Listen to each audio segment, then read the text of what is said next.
Hey friends, நீங்கள் உங்கள் ஒய்ஃப்க்கு surprise பண்ணணுமா, இல்லை உங்கள் ஹஸ்பண்டை சர்ப்ரைஸாக தாஜ்மஹால் கூட்டு போகணும் அப்படின்னா இந்த வீடியோ உங்களுக்கு கண்டிப்பாக யூஸ்ஃபுல்லாக இருக்கும்.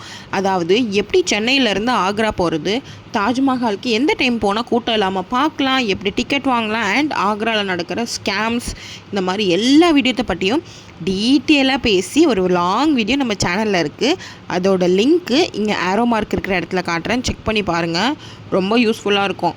என்ன தான் ஃபாரின் அங்கே இங்கேன்னு போய் சுற்றினாலும் நம்ம ஊரில் இருக்க ஒரே அதிசயத்தை பார்க்காம என்னங்க லவ் ஸ்டோரி இருக்குது. ஸோ டக்கு டக்குன்னு உங்கள் பேக்கெல்லாம் பேக் பண்ணிவிட்டு உங்கள் ஹஸ்பண்ட் இல்லை ஒய்ஃபையும் கூட்டிகிட்டு அப்படியே தாஜ்மஹால் கிளம்புங்க. உண்மையிலே சொல்கிறேங்க, நேரில் லவர்ஸோடு போய் பார்க்கும்போது செம்ம ஃபீல். ஸோ கோவமாக இருக்கும் உங்கள் ஒய்ஃபோ இல்லை ஒர்க் டென்ஷனில் இருக்க உங்கள் ஹஸ்பண்ட் யாராக இருந்தாலும் உடனே மூட்டை முடியை கட்டிக்கிட்டு அவங்கள கூட்டிகிட்டு போய் ஒரு தடவை தாஜ்மஹாலை காட்டிட்டு வந்துடுங்க. பாவம் எத்தனை நாள் தான் சோஷியல் புக்லேயும் படத்தில் பாட்டில் மட்டும் தாஜ்மஹாலை பார்த்துட்டு இருப்பாங்க, நேர்லேயும் பார்க்கணும்ல.